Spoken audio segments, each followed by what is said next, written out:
Mother, what are you doing? When we returned from shopping, what we saw was a moving company parked in front of our house and the site of my in-laws. My mother-in-law glanced at me in surprise and continued to give instructions to the movers. You're a nuisance. Please do not enter someone else's house without permission. You're being insolent. Open the door quickly. My father-in-law said this and reached for my bag. I hugged my bag and backed away. Seeing this, my mother-in-law laughed mockingly and continued speaking. Strangers should leave quickly, haha. At my mother-in-law's words, I was so dumbfounded that I couldn't respond. However, hearing this, Robert was visibly shaken and trembling. Mom, don't you know? What? At this moment, I thought it was the right time to tell the truth. Determined, I decided to confront my shouting mother-in-law with the truth. My name is Gina Anderson. I am 48 years old and run an insurance agency. This company was started by my father and I took it over. Being strict and meticulous, the job of tailoring insurance to the needs of clients was the perfect job for me. I have good relations with long-time clients from when my father was running the company, and thankfully, the business is doing well. I met my husband Robert through work when I was 30. A long-time customer of my father introduced him to me, which led to an invitation for a cafe. That's how it all started. Robert was 2 years older than me, a very calm and dignified person. He had recently broken up with a long-term girlfriend who had cheated on him. After just a brief conversation, we hit it off immediately and exchanged contacts. Soon after, we started going out. At that time, my mother was ill, and wanting to fulfill her dream of seeing me in a wedding dress, I was actively seeking marriage. Meanwhile, Robert was not in a hurry to marry. Nevertheless, he respected my wishes, and 6 months after we met, he proposed to me. With tears of joy, I expressed my gratitude to him. Thank you. I look forward to our life together. After that, we quickly paid respects to both families and had a family-only wedding ceremony. My mother was very happy to see me in my wedding dress. The following month, she passed away quietly.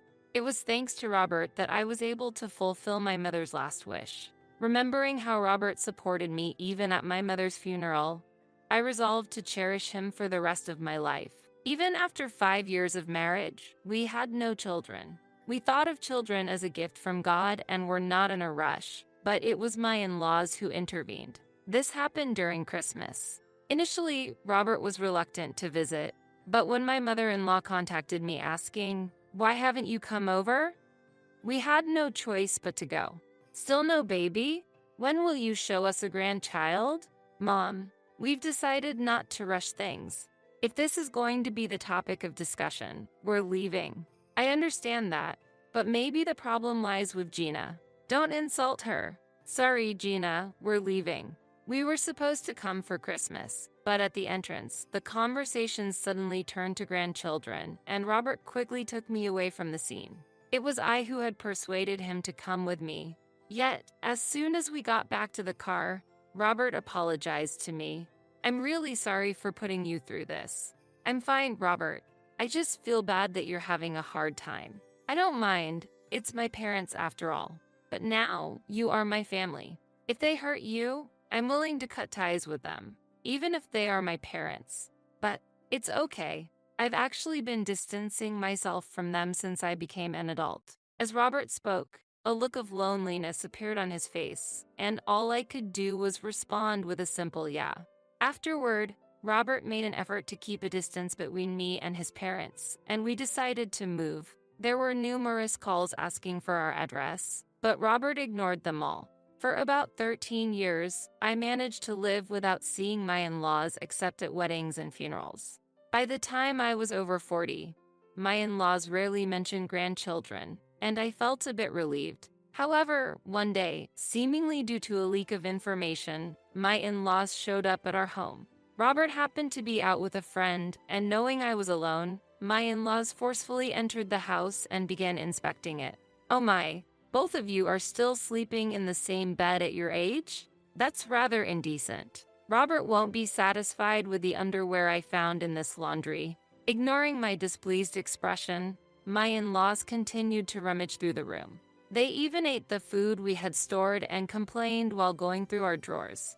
This is why you haven't had grandchildren. Well, honey, it's too early to give up. Look. Saying this, my in-laws pulled out a crumpled newspaper from their bag and handed it to me. The newspaper article was about a woman who became a mother at the age of 60. Realizing their intent, I felt a chill run down my spine. Maybe we've been too lenient until now. There are people who have children at your age, you know? How about you move in with us? I'm back. Did someone come over? My father came home in the middle of my mother-in-law's preaching. Ever since moving to this house, Robert had suggested living with my father. Robert cared deeply for my father, and my father doted on Robert as if he were his own son. We had not told my in-laws about this fact, so they were surprised to see my father enter the house. I can't believe it, you're letting Robert take care of your father as well. Normally, you should first show gratitude to the husband's parents.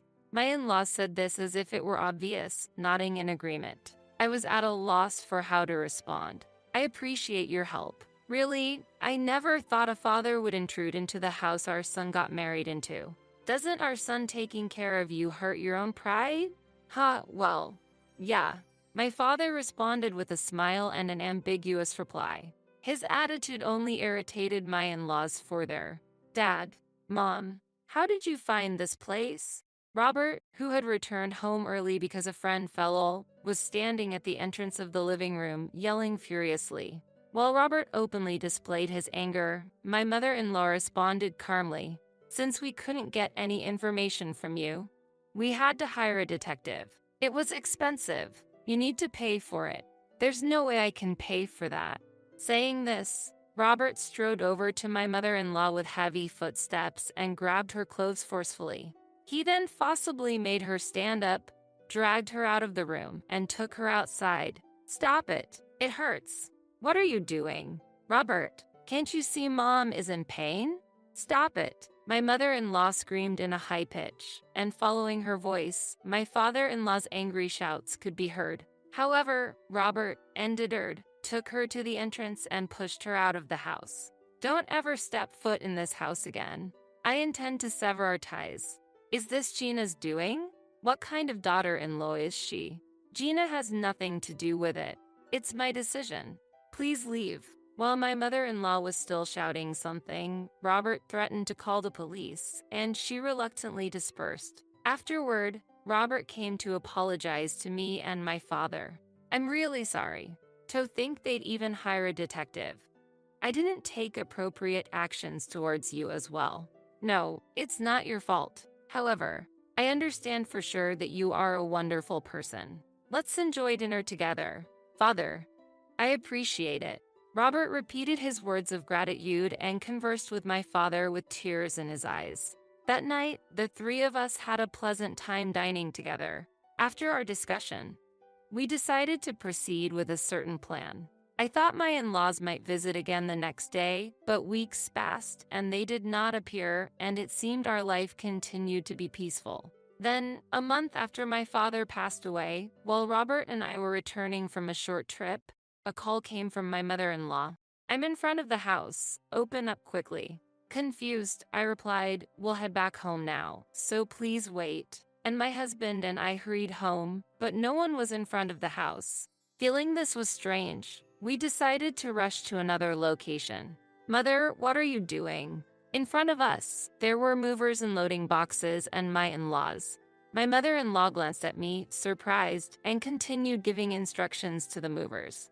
You're a nuisance. Please do not enter someone else's house without permission. You're being insolent. Open the door quickly. My father-in-law said this and reached for my bag. I hugged my bag and backed away. Seeing this, my mother-in-law laughed mockingly and continued speaking. Strangers should leave quickly, haha. At my mother-in-law's words, I was so dumbfounded that I couldn't respond. However, hearing this, Robert was visibly shaken and trembling. Mom, don't you know? What? At this moment, I thought it was the right time to tell the truth. Determined, I decided to confront my shouting mother-in-law with the truth. This is my house, you know? What are you saying? Isn't it the house Robert bought? How shameless can you be? My mother-in-law looked at me with confusion and glared. When I looked at Robert, he took a deep breath and began to speak. This is Gina's house. I'm just staying here. Actually, we've recently moved close by and now Gina uses this place as her office. Robert, is Gina blackmailing you? Poor thing. There's no need for such obvious lies. I know Gina is just a housewife. What? Robert looked up at my mother-in-law with a surprised expression. She was furious, believing I had some leverage over him, but what upset her most was her assumption that I was merely a housewife. What do you mean Gina is just a housewife? Gina runs an insurance agency. What are you talking about? She's always home. And yet she's always going out to spas or just having fun. Recently, she was even dining with some strange man at a fancy restaurant. It's disgraceful. The strange man she mentioned was likely my business partner. Recently, an old client of my late father contacted me to reminisce over lunch. It was lunch at a hotel. Originally, Robert was supposed to join, but he had work and I ended up going alone. Of course, we also discussed a new insurance plan, so it wasn't entirely a private matter, and Robert had agreed to it beforehand. If they had hired a detective, they should have known that I returned home alone after lunch. Still, the reason they are so definitively accusing me must be because they want to break us up. That person is also a client of Gina's. I just couldn't join her that day because I had work. We do dine together sometimes. Robert, you are being deceived. It's not too late to start over. Find a younger wife and have children. I can't imagine marrying anyone else but Gina, and besides, I wouldn't be able to have children with anyone else anyways. What do you mean? Both my mother and father-in-law were stunned by his outburst, and I was frozen, unable to comprehend what was happening. Neither Robert nor I had undergone any fertility tests. We avoided them because if one of us had an issue, it would lead to unnecessary blame. A few years ago, when I had a prolonged fever, a doctor recommended some tests, and I secretly went through them. The results showed that I am biologically unable to have children. I've been worried that if I told Gina, she might leave me. I would never leave you just because we can't have children. I know, but I couldn't help feeling anxious. Hearing this, I instinctively embraced Robert tightly. Robert reciprocated the hug. I vowed to cherish Robert even more from now on. What do you mean you can't have children? Are you flawed? You've been deceiving us all this time. My in-laws continued to berate Robert as if I wasn't there. Robert looked back at them coldly. I've always said that I am not your tool. It's not right for a parent to call their own child flawed. What's wrong with calling something flawed that is flawed? My mother-in-law's anger was evident as she grabbed Robert's clothes and confronted him. At that moment, Robert quietly muttered a man's name. Hearing the name, my mother-in-law lost color in her face and immediately let go of Robert. Who's that? I wonder? Looking bewildered, my father-in-law was confused, and mother-in-law could no longer hide her agitation. Robert calmly responded, "That is the name of my actual biological father." What? What are you talking about? I'm your father. Until recently, I didn't know myself. Just like you guys once hired a detective, I did the same. The results were quite shocking. As Robert said this, he fiddled with his smartphone and showed the screen to my father-in-law. My mother-in-law's face had already turned pale. Upon seeing the screen, my father-in-law's face reddened with anger and he began to tremble. Are you saying you cheated on me? That man is Robert's real father? For 50 years? That's not it. How is it not? There are photos of you two embracing. How do you explain that? Ignoring the loud argument that erupted between my in-laws, Robert and I instructed the movers to transfer their belongings to a nearby storage unit, though there was an extra fee. It was my in-laws who would pay. Since they had caused the situation, it was only natural they bear some of the cost. Gee, so I've been raising someone else's child? The thought of spending money on someone who isn't even my blood, someone defective, sends chills down my spine. Robert, you take responsibility and support me. What? No way. Why not? You have a duty to. As my father-in-law attempted to lash out at Robert, Robert gently pushed him aside and smiled. The one who should take responsibility is just my mom. I was only brought into this world, and besides, you guys didn't pay for my high school or college tuition. I've been supporting myself with part-time jobs since high school. How dare you say such a thing? What should I say to a dad who even took my hard-earned money? I couldn't even hang out with friends because I was busy earning tuition? It became clear why Robert particularly despised his father among his parents. However, my father-in-law acted as if it were his right.